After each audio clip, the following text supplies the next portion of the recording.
Et très bon réveil à tous, il est 5h. Il est 8h.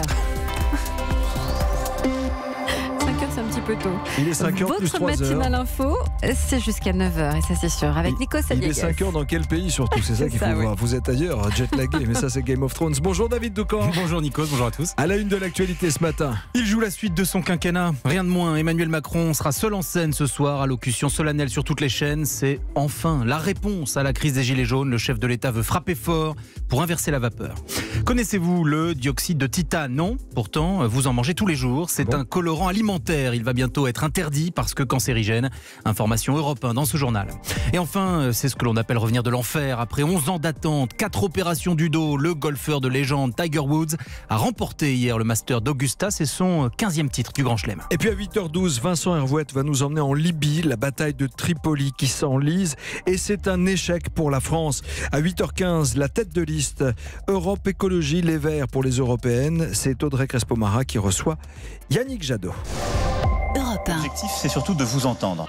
Alors, Monsieur le Président de la République. Je pense qu'on peut lever par ce débat beaucoup de malentendus. Bonjour Monsieur le Président et bienvenue dans les Alpes de Haute-Provence. Moi, je prends un engagement solennel devant vous, c'est que moi, j'en tirerai des conséquences véritables.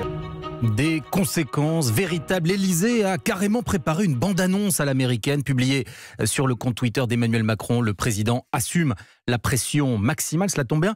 Elle est réelle. Ce soir, 20h, allocution solennelle depuis l'Élysée pour clore 3 mois de grand débat national. Bonjour Mickaël Darmon. Bonjour. Alors Mickaël, c'est la suite du quinquennat qui se joue ce soir? Alors vous savez, les Gilets jaunes, c'est la crise de croissance du macronisme. Et ce soir, Emmanuel Macron va faire tapis, tout simplement, effectivement. Il joue la suite du quinquennat. Il va tout mettre sur la table. Depuis plusieurs semaines, on sait qu'il est à la recherche de mesures magiques capables de doucher la colère des Gilets jaunes. Ce week-end, dans les coulisses du pouvoir, c'était un peu le marathon de Macron aussi, avec à l'arrivée un dîner au finish et des ministres qui sont chargés de faire les derniers arbitrages, notamment sur les questions de fiscalité. Alors justement, les annonces que vous évoquiez, à quoi peut-on s'attendre? Alors 2 types de mesures. D'abord celle qui concerne la fin du mois. On verra quelle piste a été privilégiée, la baisse de la TVA, la réforme de l'impôt sur le revenu. On parle également de la création d'un service public pour le versement des pensions alimentaires pour femmes isolées, très présente sur les ronds-points depuis le début de la crise. Et puis Emmanuel Macron doit également lancer une opération à cœur ouvert pour greffer une nouvelle manière de fonctionner de la démocratie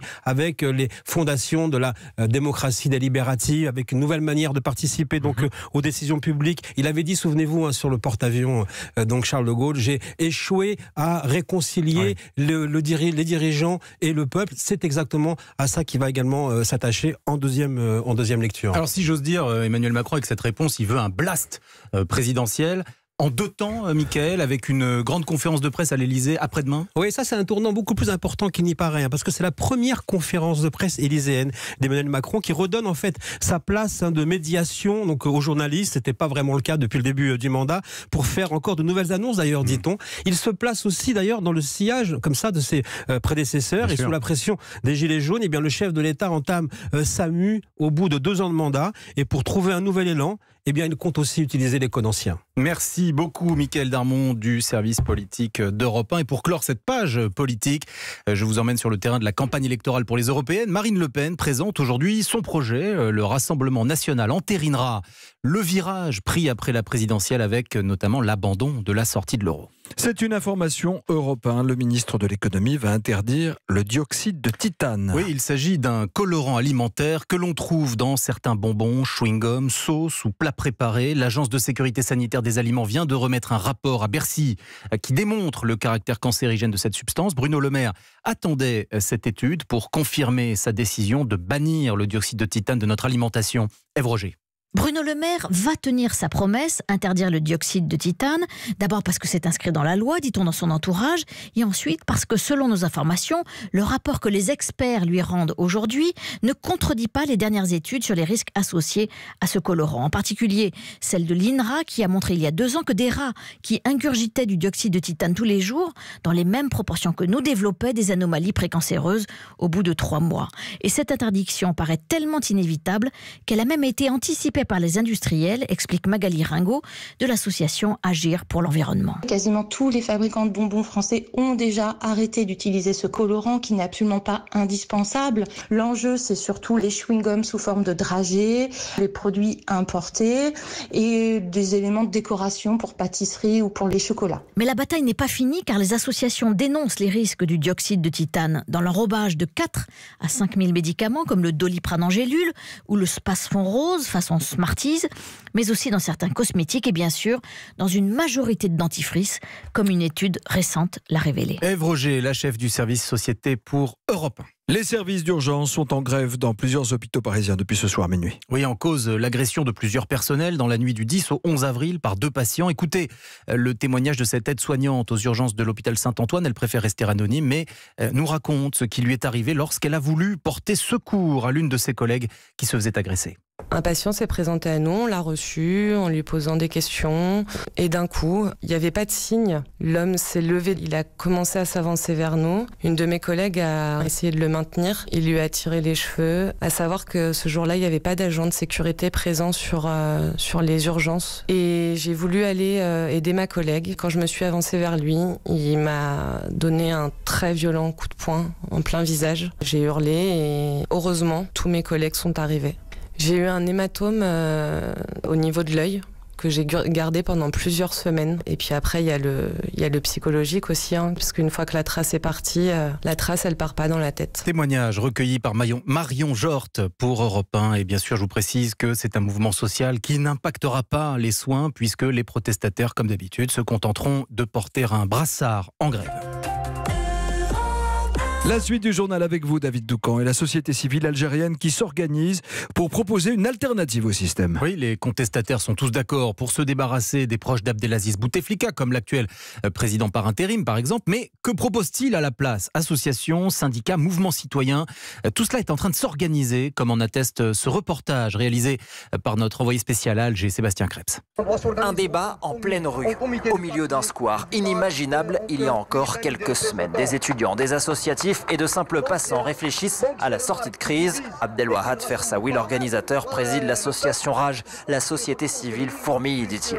Pratiquement chaque jour, il y a une réunion, soit des jeunes, des étudiants, des avocats, des enseignants. L'urgence, c'est d'ouvrir les débats. C'est à partir de là qu'on peut avoir l'émergence des nouveaux leaders. Il faut prendre le temps. Impossible de faire émerger une vie politique nouvelle en seulement 3 mois. Beaucoup souhaitent une transition plus longue, mais qui soit menée par des figures indépendantes et incontestables. L'ancienne magistrate Zoubida Assoul est souvent citée parmi d'autres. Ça m'honore, mais en tout cas, on verra. Le plus important, c'est qu'on se mette d'accord sur la feuille de route, organiser des assises nationales, permettre à toutes les catégories de la société de désigner leurs représentants. On ne peut plus imposer des décisions d'en haut. On parle aussi de grands avocats ou de militants historiques des droits de l'homme. Mais à ce stade, ces leaders potentiels préfèrent rester discrets. La priorité, c'est que le système Bouteflika tombe pour de bon. Ensuite, ils seront prêts. Alger, Sébastien Krebs, Europe 1. C'est un nom difficile à prononcer, mais que vous allez beaucoup entendre dans les prochaines semaines. Pete Buttigieg, c'est la nouvelle sensation démocrate aux États-Unis. Il a 37 ans, il est maire de la ville de South Bend, dans l'Indiana.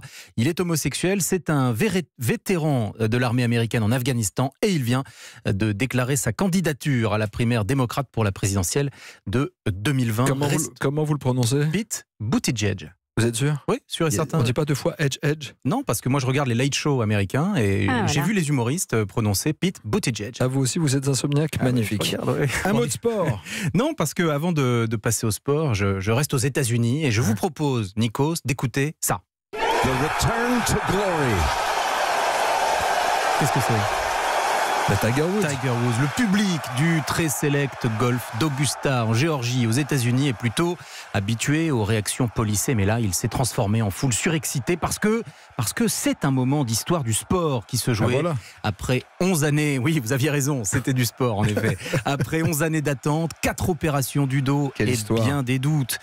Tiger Woods signe un exploit en remportant hier son 15e titre du Grand Chelem. Et c'est une épopée comme seule l'Amérique sait les écrire. Le récit de notre correspondant aux États-Unis, Xavier Yvon. À quelques minutes d'intervalle, Donald Trump et Barack Obama ont tweeté leurs félicitations à Tiger Woods. Mettre à l'unisson le président américain et son prédécesseur, c'est dire la puissance du comeback. La première vie de Tiger Woods, c'est un succès fulgurant dès ses débuts dans les années 90. 14 titres du Grand Chelem en 12 ans, il révolutionne le golf, semble invincible, devient le sportif le mieux payé de la planète. Puis vient la chute de l'idole. En 2009, révélation sur ses très nombreuses maîtresses. Il divorce, fait des excuses publiques. Plus tard, c'est son corps qui le lâche. 4 opérations du dos et une arrestation au volant endormi sous l'effet d'un cocktail de médicaments. On pense qu'il est fini. Et lui aussi. J'ai vraiment douté que je pourrais revenir, a confessé hier Tiger Woods. Je ne pouvais plus marcher, je ne pouvais plus rester assis ou allongé, je ne pouvais plus rien faire. Finalement, une ultime opération et une résilience hors du commun l'ont conduit à cette victoire en Grand Chelem, 11 ans après la dernière. Peut-être l'une des plus belles à cause de tout ce qui s'est passé avant, a lâché le tigre dans un sourire. New York, Xavier Yvon, Europe 1. Vous avez vu le mental ? Ah oui, il n'y a que ça. Et puis c'est l'allégorie du golf, c'est-à-dire c'est l'humilité. Ouais. Chaque chose, chaque étape, petit à petit, et à la fin, avec ou sans victoire, ce qui compte, c'est le chemin. Ouais, bien sûr, il est revenu à ce qu'il savait faire. C'est ça les grands champions. Alors, en parlant de grands champions, c'est comme s'ils ne voulaient pas concrétiser leur titre de champion de France, les Parisiens. Le Paris Saint-Germain a subi une sévère défaite hier soir à Lille, 5-1. L'attaquant vedette Kylian Mbappé était furieux. Il a déclaré qu'avec ses coéquipiers, ils avaient manqué de personnalité.